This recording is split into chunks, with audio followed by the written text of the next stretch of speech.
Hello and welcome to Funny Mummies, the podcast for people that hate parenting podcasts. I'm Hatty Ashdown, comedian and writer, and I'm blessed with two lively boys.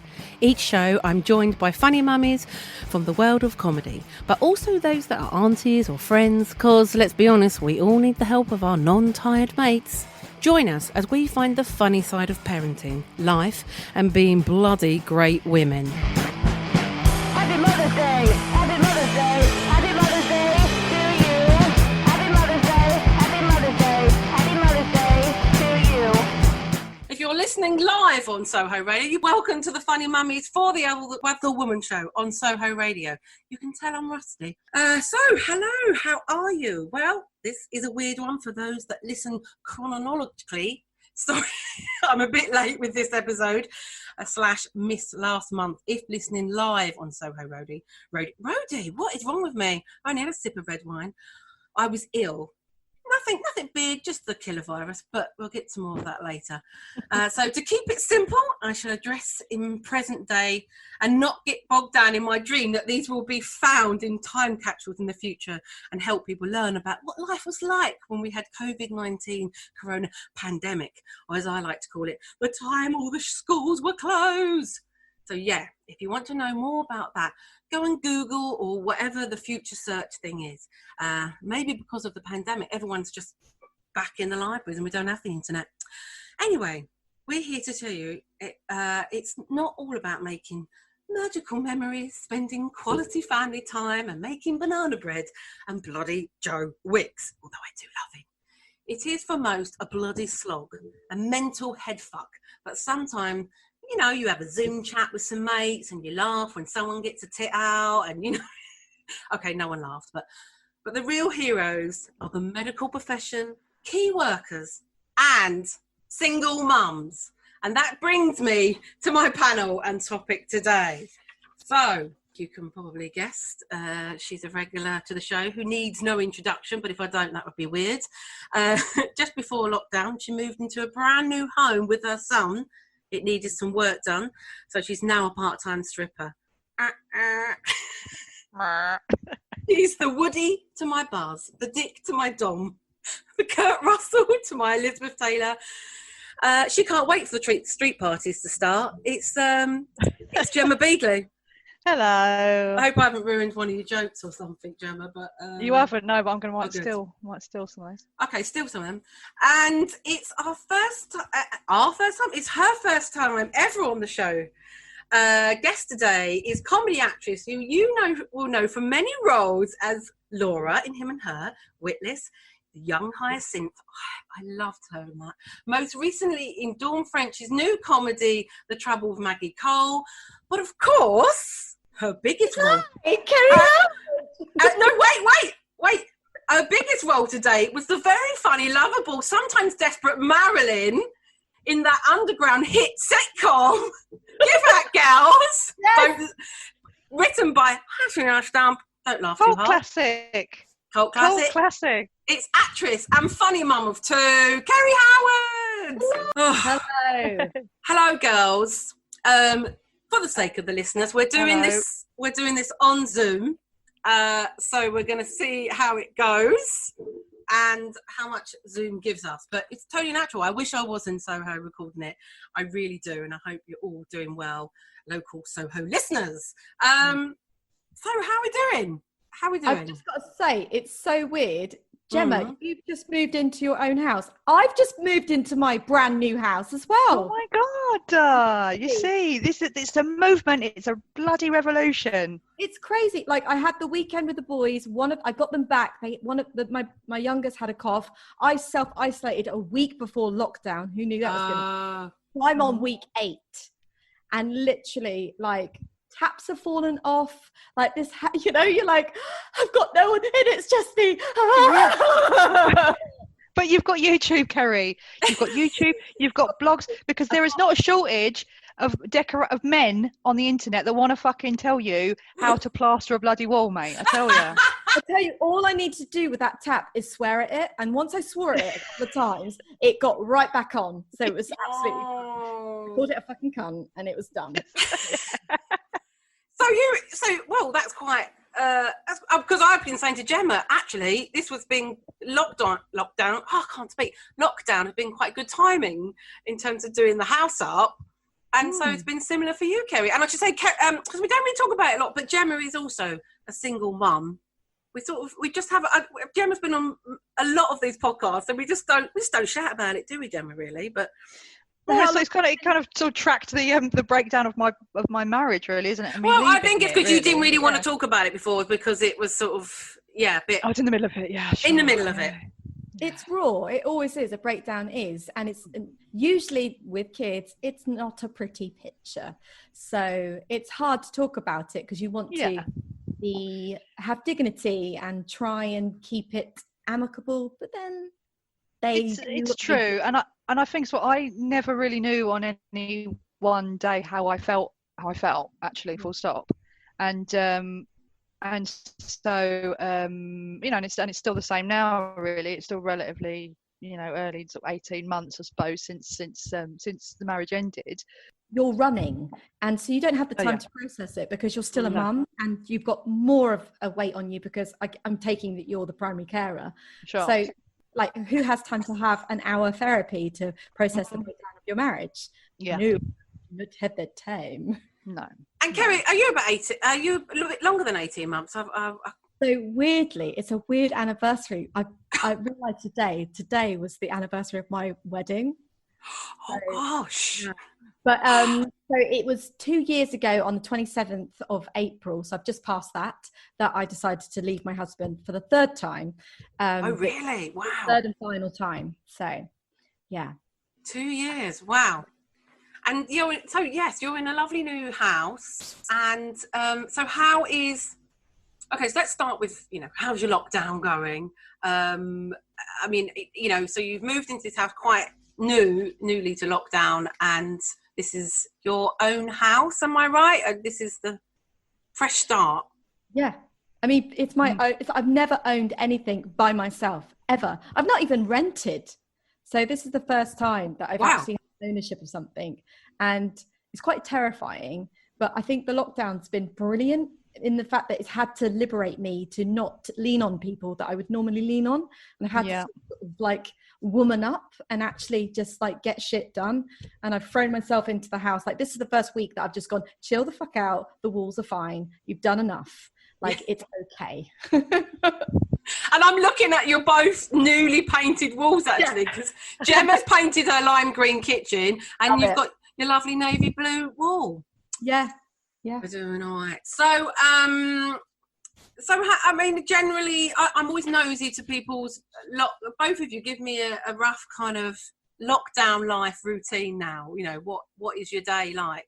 Well, I mean, so I'm getting up later than I usually would. I'll admit, because I mean I've still got a day job to do, but because I've got no school run and no commute to do, I'm lying in bed for a little bit longer than I usually would in the morning. But yeah, I'm trying to, I suppose, put the laptop on, pretending to do a lot of work, I suppose. But yeah, and I put Alistair in front of the telly a lot of the time. I'll be honest with you. Try and do. I said to Kerry before, and I try and do about 20 minutes to half an hour of phonics a day. And by the way, to be honest with you, I didn't know what a fucking phonic was. Yeah. Before this lockdown, and now I know what a diagraph is. I don't know how I learned to read without knowing what a diagraph I know, was a split when I was 5. My son goes on about split diagraphs. As soon as he starts talking about them, I just want to cry because I'm just like, I'm dyslexic. Yeah. I hear you. Yeah. So yeah, Kerry, are you trying to do? Are you ringing the bell like school time in the morning, or are you just kind of? I've got early risers. Like, I'm trying to train them, so they get up at like 5:30. Oh, shut up! I've managed to kind of get them to like 5:45, 6. I try on a good day. It's 6:45. I'm like, brilliant, I've slept. Oh, bless you. And then it's like, I put the TV on, Polar Express, anything their favourite. And for about half an hour, I'm having a coffee shaking in the corner, just like, don't talk to mummy right now. But we've been doing a lot of crafting with cardboard because I have a lot of excess cardboard. Yes. I'm sure you have the same. So now Wesley thinks, this is my oldest, he's 6-year-old. He thinks it's a thing that mummy does every day. And every day he loves it. He's like, what are we going to make today? When he says we, it's me. Yeah. I'm making all these things. And I sort of start off all jolly about it. And then after a while, it's just like, no, mummy doesn't want to make a life-size cardboard plane today. I just don't want to do it. I know. I've like lost the joie de vivre to like create cardboard shit. Because it is. Are you crafty though? Are you a craft? Yeah, are you a crafty person? I'm a quick crafty person, which means I make shit. Rustle up. Right, okay. I don't have the patience. No. I can do 20 minutes, and then I'm like, if it's not finished by then, yeah, I'll put it in the bin. Well, that's it. I thought I was a crafty person because I was like, I remember when I was a student, I used to like make everyone cards and like. You can imagine. You did make everyone cards. Like fun time, happy. I was that person. Right. I was smoking a lot of weed, and I thought it was a good idea to go to the haberdashery and make people those fucking cards with stuff hanging off it and glitter. What did you need to say to your friends that you saw every day that you needed to like make a card full of glitter? Like what was it? Precious advice. I remember one doll. I saw this doll, and it was like a tiny little doll. What I used to call Pippa D dolls. I don't know if any of you remember them. And I thought, it really looks like my friend Nikki. So I got it, and I put it on a card, like a Cindy doll box. I can't believe I'm telling you this. And I just sort of was like, yeah, I just went mad, decorated. It wasn't even that close a friend. I think I was just trying to get out of doing my degree, really. Yeah. But anyway, I thought I was into crafts, but yeah, doing it with the kids is just different because you just want to do it, don't you? Well, that's what I find.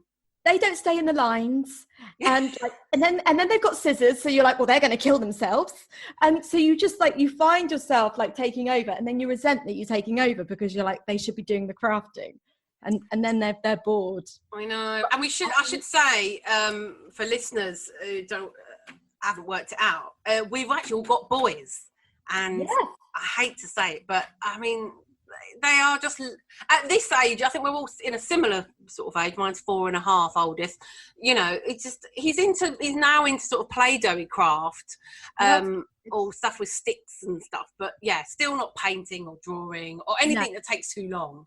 They're not sit down people. No. Boys. They are running around the house like mad, or trying to kill each other, or it's just they're not the right personality to be locked in. Like that's, I feel like girls. I see a lot of my mum. Are you still talking about our children, or? Yes, but like people who have girls, and I can see all their little pictures. My Instagram isn't necessarily a truthful representation of family life, but it seems like the girls are producing a lot of amazing, beautiful work. And you just think, yeah, they are, and they're the ones with little watering cans who are outside. I just found some seeds. I'm just going to plant them. Whereas my son is watching YouTube, and mainly American kids on YouTube. So he gets off the TV and he talks like this at me, Mum, when's dinner? And I don't know what I've spawned. Yeah, and it's just like weird hybrid American computer game geek surfer dude that I don't have anything in common with. Unless you start like unwrapping toys, then he. Well, exactly. That's the only way. Yeah, Hux is the same. He says can't. He says I can't. But I know Alistair, Gemma's little boy, and he's very bright. You'll be fine. Fine. I said to him today, I put him in the bath, and I said, every so often I do this, and it's more fishing for compliments really. And I said, what would make me a better mum? I say to him, just some tips. And now it's just like, if you bought me a PlayStation. And I said, anyone can buy you a PlayStation. Doesn't necessarily make them a good mum, does it? So. Wesley started patting me like a horse. Where? Oh my God, he was obviously sensing that I'm tired. He just gives me a little pat. But then he also talks like he's a Andean child. He's like, I suppose I would like some wheat oats for today. And I don't know where he gets it from. It's like so, like most of the country. It's so, like, what are you?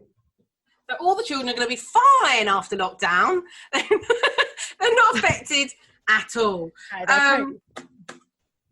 So I'm gonna let's just get into it. Let's get into it. So I can't really say, how are you finding lockdown as a single parent? Because obviously you've never done lockdown before, and you've never been single parents. I'm gonna go straight for the positive actually, and say that I am massively grateful for the timing of this, because this could have happened when I wasn't a single parent and I could be in the house in an unhappy relationship, right? Yeah. And not a very pleasant mum to be. So I'm going to go for the positive and say, do you know what? I can do what the fuck I like when I like in this house. I've got no one to, apart from the kid. I haven't got another human to have to tidy up after or negotiating parenting. Negotiating, exactly. And those kind of like constant arguments over nothing. And in this kind of situation, that would be debilitating. Mm-hmm. So yeah, I hear you there. It's freedom to do whatever the fuck you like. Yeah.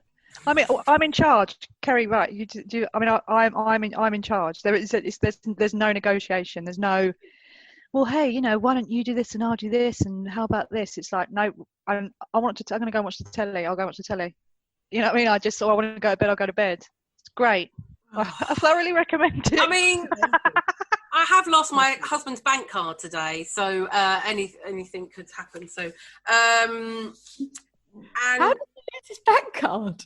Oh, I'm not used to going out, and I went to the chip shop. We've got one chip shop open, and they've got a little hatch that you can, order it for. And I don't remember. I just went out. I was so excited about going to the chip shop. I didn't grab any purse. I just grabbed his card and ran to the chip shop. And then I came back, and we can't find it. I was like, I can't have put it down anywhere because I'm not touching or putting it. So it's somewhere in the house or something. But because I had to withhold my children because my ex decided to move in with his parents who are over 70. So clearly I couldn't let them go to him every other weekend. And then it took him... Oh, I was going to ask that. So for people that don't know, that because I didn't really know, the rules on what the government has set out for seeing the other half. What, Gemma? The rules are, like, if you feel that the children or that if the partner is living with someone who is vulnerable, then you're allowed to withhold. Okay. And court orders don't apply during this time. But the guidelines are for the children's mental health to keep contact going. So us co-parenters can be pretty more fluid, which I kind of think is pretty hypocritical and it's not really helping the virus. So it's like one rule for you lot, one rule for us. But anyway, so he then 6 weeks later finally got his own place. So the kids could go there and I could feel that if his parents get sick, well, it's not my fault kind of thing. I just wanted to make sure my hands are clean. And also do the right thing by the government. Like, it just didn't feel right. I've been living with my parents for 2.5 years. So the boys have been seeing my mum and dad for 2.5 years. Then I move within a weekend, boom. They don't see, and they've not seen them. They've not, like, they've seen them through the window, but like they were used to having hugs and, all of that. And I'm not breaking the rules, like just going back, oh, it's fine. They're not, because like, you've got to fucking follow the rules. Rules is rules. I'm like one of those. But, so now he is having them every other weekend. And when they come home, like, we wash our hands. Like, my mum was like, you've got to put them in the bath and you've got to wash their clothes. Because I've got a lot of family who are nurses and they were all like, that's what you've got to do. When we go home, we strip down, run to the bathroom and everything gets washed. And she's like, you have to, if you have people going from a different household to a different household, you have to treat it like that. And I was just like, oh my God, that's going to be so brutal to have the children for them, yeah. Now, and they're like, we've already had a bath. So I just turned it into a big game, and it's like, we're swimming, and it was just a bit mental. But for the sake of like anxiety, it's so weird. It's so weird. Like I went to the co-op for the first time on my own because it was my weekend for the first time, and I had an anxiety attack in the co-op because people weren't following the social distancing, and I'm just like, I'm obviously an actress. I like being told what to do. Yeah.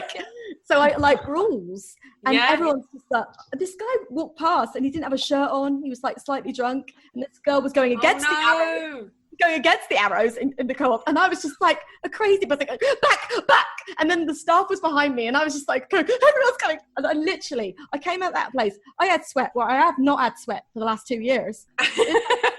My ass was dripping. I was like, it was awful. I'm still not over it, and that was 10 days ago. I had a to do. Did I tell you about the to do in Lidl? Hatty, did I not tell you? No, I don't think you did. There was an episode in Lidl a couple of weekends ago. Came towards you. Did you have an argument? I did, yeah. I won't bloody mess with you, Gemma. Come on. Well, I would.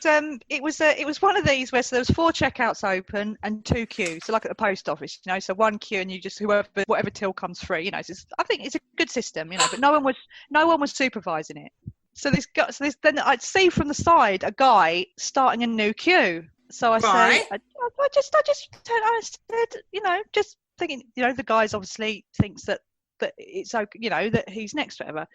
And I said, oh, actually, I think there's the 1 queue here.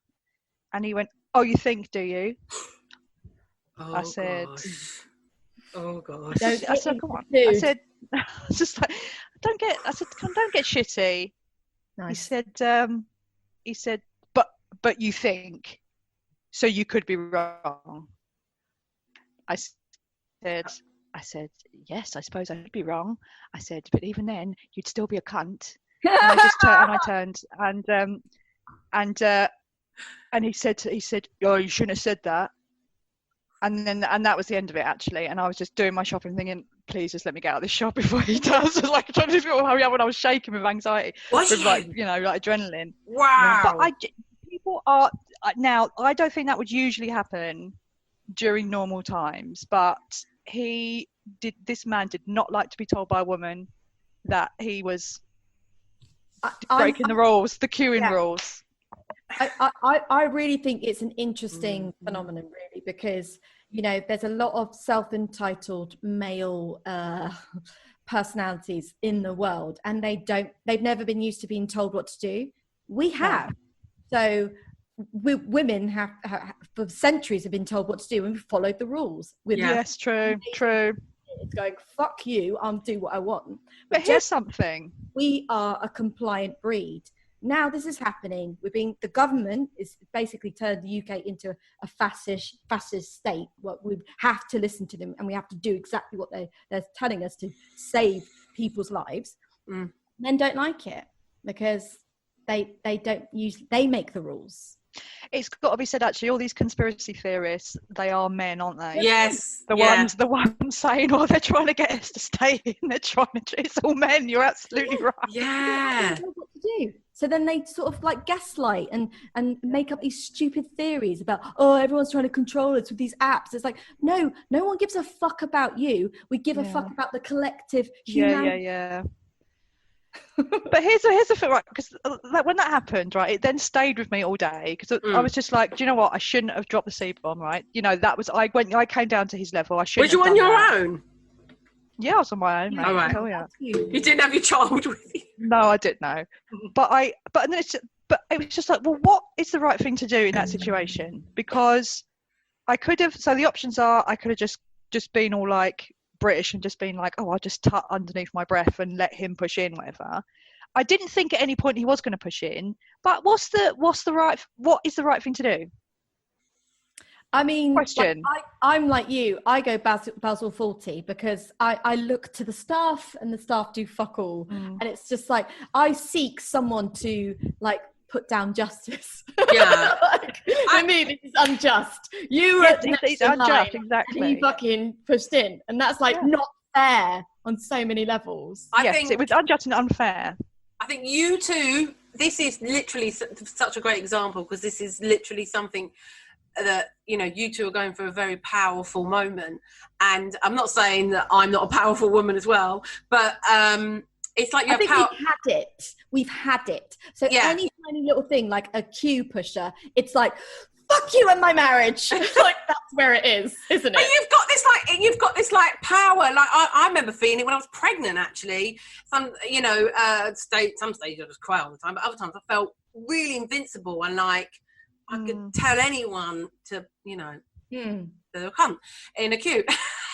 But and probably similar when my mum died. Actually, some of the things you're saying, weird enough, reminds it's a grief, and you know, you just those. Yeah, so it's whether or you feel the power. But I would say, Gemma, you totally were right to say something. I would always say something.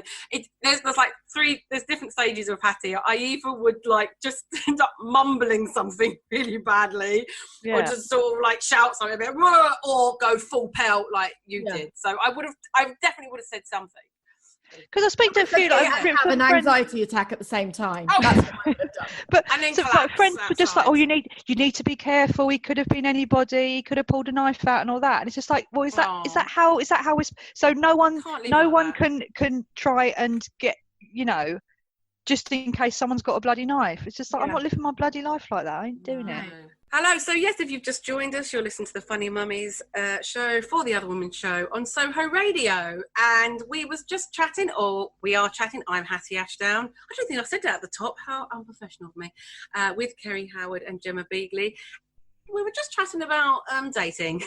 Just slipped it in there, and Kerry was she was in there. She didn't care. She just right in. I thought she was going to go all coy and like, I don't want to talk about dating, but no. I just can't. The last date that I went on before I got together with my husband was a guy that I'd met on the comedy circuit, who I went out for him because he asked. Yeah, that's that's where my. Do I know this person, Gemma? I don't think so. No. I can't. I can't remember his name, to be honest with you. But he didn't talk for the whole date. He didn't talk. So I'm just filling the gaps because I'm just because I'm a human, right? Yeah. And I'm just talking blah blah blah. I'm talking and I'm asking questions, and I remember saying, "So what sort of music you into?" Don't really like music. Please don't. Towards the end of the day. No, exactly. Towards the end of the day, he says, talk a lot, didn't you? I said, well, fucking hell, mate, I'm sorry.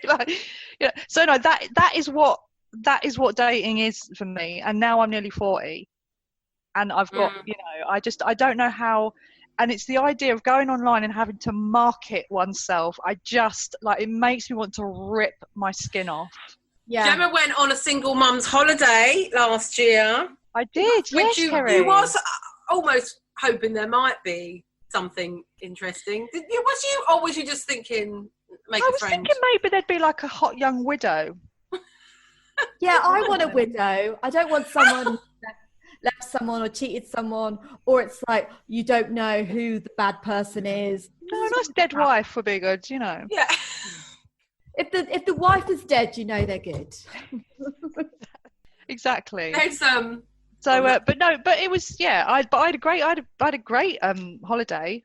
I thought it was brilliant. I met some really great women there, and also they were women. Most of them were further along down the. They'd been single mums for longer than I had been, so it was kind of a bit of a glimpse into the future. And they were just, most of them were happy, independent women who just so happened to not get on with the husband, the father of their children. And there were some women who were single parents from the start, so they'd adopted single parent adopters and stuff. One that I particularly hit it off with, she was a single parent adopter, and what a fantastic life she's got. She's just had the most fantastic life. I mean, I feel like jealous of someone who's just like, it's her. she's the parent. She doesn't have to worry about co-parenting or anyone else's personality. It's her child, and that's that. her and her daughter just got such a fab life. It's brilliant. It's Well, of brilliant. course. I mean, it's not all about meeting someone, but I mean, you know, I'm trying to think of a delicate way of saying. I mean, I did a little bit of research, as is my wont, Hattie, as you know, and I've tried to sort of pick out the positive stuff in terms of being a single parent.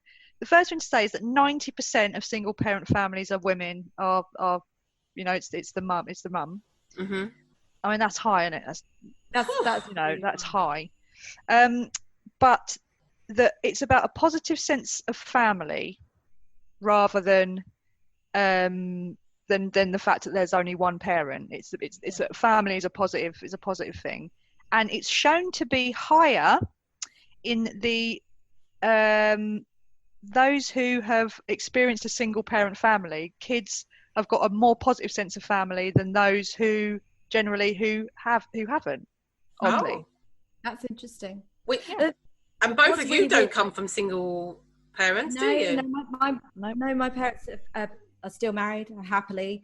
But weirdly, you know, when I was married, you know, I'd see single parents and I would have that like inner like, well, they didn't try hard enough, or it's a, Did you? Know, you? yeah, I was really judgy. And then you know, I crossed over to the other side and I thought, do you know what?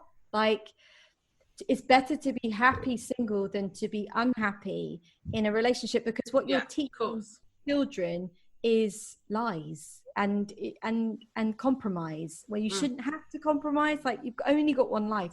Like, again, Corona makes me think about that as well. It's like, oh my God, life's so short. And for people to stay together for the kids is an absolute myth. Like, if you've got that in your head, fucking leave. You shouldn't stay with someone because of the kids. You should stay with them because you fucking love them. Like, that is it. If there's no love there, go, because that will infiltrate to those lovely little beautiful brains of your children, and they will get that horrible loveless vibe. We won't say any more about that, but there's been lots of help. Right, welcome back to the Funny Mummies podcast, or you're listening live on Soho Radio for the Other Woman Show. I'm Hatty Ashdown. I'm also with Kerry Howard and Gemma Beagly, two fabulous single mums. So we're going to sort of try and round things up. Let's talk about work a bit. So particularly with Kerry being a working actress, and how has that, you know, been? Now you're a single mum, working actress. How has the industry treated you, as it were? Really well. Like, it was bizarre. Like, when I needed to like not work, I didn't have a job, and so the universe like looked after me. And then when I needed money, I got this job, and it was like a cameo role for weddings and a funeral, and a remake. Yeah, I was booked just to be her best friend. Weirdly, when I left my ex, I DM'd Dawn French, who follows me, and that's like a massive, like, Dawn French follows me, so I could send her messages.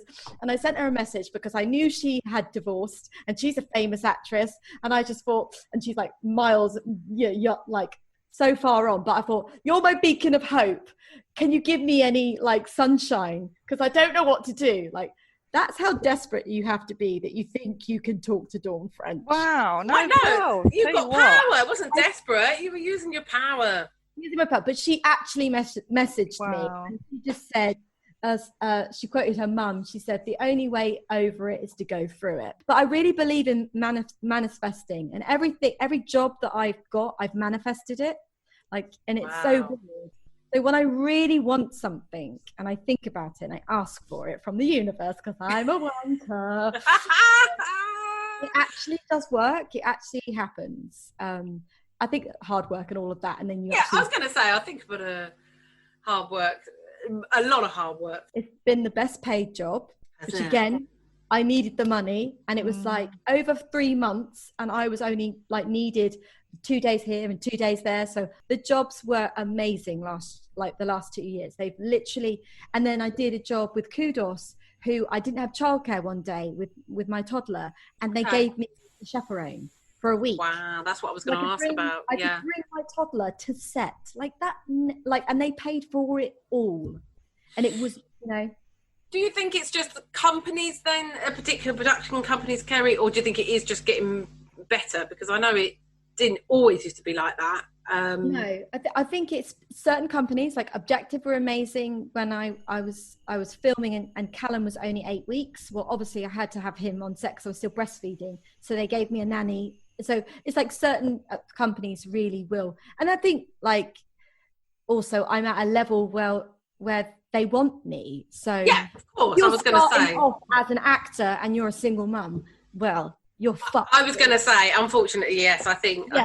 I know, I am aware of my privilege, but then I'm like, I'm not going to apologize for it, and I'm going to ask for help because I need help, and I know you can give it to me. And I think the more people say and make those demands and say, no, that grip person is a parent and a single parent, they need help. Like we're all parents. Most people are parents in our industry, and we all need help. And I think this lockdown has helped people realize that actually, like, you don't always have to be in a certain place. You can do a lot of your work from home. Yeah. And hopefully going forward, when we come out of lockdown, like, I won't have to go into London every time I do an audition, or I'd have to do voiceover. I can do it from home. Yeah. We've got to wrap it up. So, Kerry, anything, any women you want to big up, and any work coming up that you want to big up, tell people to watch? Oh yeah, 2 Weeks to Live. 2 Weeks to Live. Yeah, that's a Sky show. I think it's coming out in September with Maisie Williams, who's amazing. And I'm like a little bit part in that, and I had a great wig. Oh, All about the wig. It's all about the wig. Yeah. Oh, you get to have some great hair changes. Well, thank you so much for finally making it on. Let's hope I've recorded it all properly. Gemma, do you have anything you want to sign off on? Yeah, just one thing really, just for the non-single, well, no, actually, and the single pair mums that are listening, like, reach out to your single parent friends. Yeah. It's not a big deal, but I'll bring it up anyway. That there was a Zoom call that was supposed to be booked between me and my circle of friends, and it was just, oh, sorry, I'm tired, I'm blah blah blah blah, and it's getting cancelled. And it's just like, oh, it's all right for you with, like, I haven't spoken to an adult all for 3 days, and stuff. So that's such a good point. Just during this time of isolation, guys, just remember, some of us don't have other adults to speak to. Yeah. That's such a good point. And just anyone. I'm really disappointed when people cancel a Zoom, because you really find out who your friends are in lockdown. Yeah, I put them in my diary and everything. It's like, you look forward to them. It's a bit of socialising. So, that's a good note. I feel like we've ended on a kind of Oprah note, which I always like to end on. So, thank you very much. Thank you, Kerry. Thank you, Gemma. You've been listening to the Funny Mummies podcast with me, Hatty Ashdown. Thank you to my panel and guests today.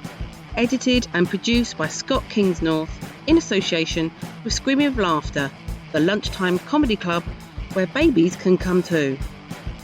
These shows go out live on Soho Radio for the Other Woman show. See schedule for details. Please subscribe, rate and review and share this podcast.